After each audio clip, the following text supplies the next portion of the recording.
Because you can't build a wall high enough to keep out a vaccine. The vaccine can stop the spread of the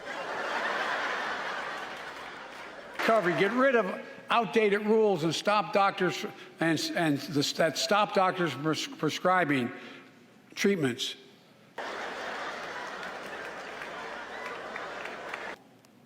We should all agree the answer is not to defund the police. It's to fund the police. Defund the police. Defund police departments. Defund the police. Fund them. Fund them. Black Lives Matter activists responded with their own message: defund the police. We should all agree the answer is not to defund the police. It's to fund the police. Fund them. You faced some criticism in recent weeks over your push to defund the police. Campaign records show that you spent roughly $70,000 on private security, and some critics say that move is hypocritical. What's your response to those critics? They would rather I die? You would rather me die? Is that what you want to see? You want to see me die?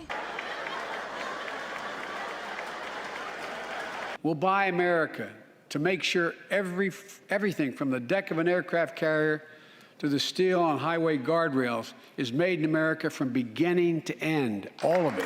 All of it.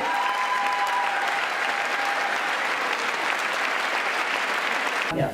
The Chinese company Andon Health owns iHealth, which is one of the providers. They signed a $1.3 billion contract with the Pentagon last month for these tests. The administration concerned about sort of both the sort of optics and messaging of sending something to Americans' homes that says made in China on it, at the same time that you're doing this thing that you consider to be a positive good for Americans, and just kind of the overall philosophy of giving federal contracts to China.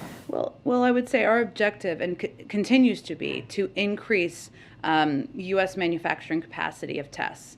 We also needed to meet a need that we had in this country for more tests and a shortage of tests, and the understandable demand from people across this country to get tests and make them free and accessible, which required us purchasing some of those tests from China in order to meet that demand.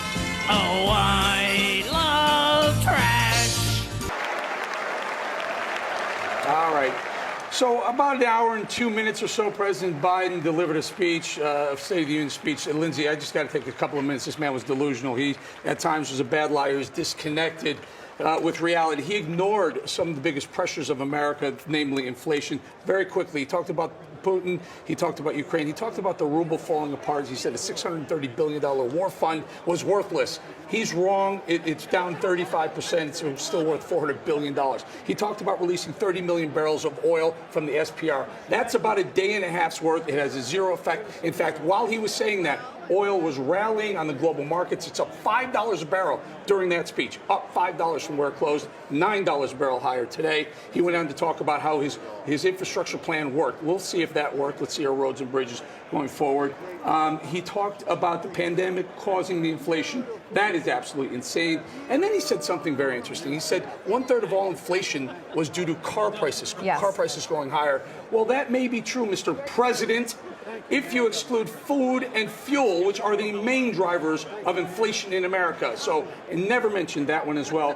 I started to lose interest when he said it's all about refunding or funding the police, not defunding the police. That was the Democrats' battle cry.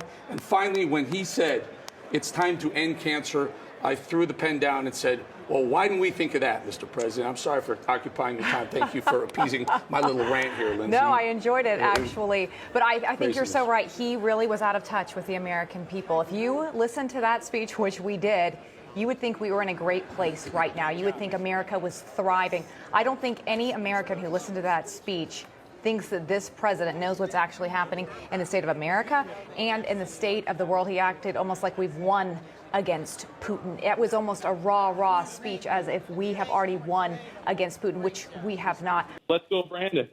Let's go, Brandon. I agree. Hey, by the way, where are you in Oregon?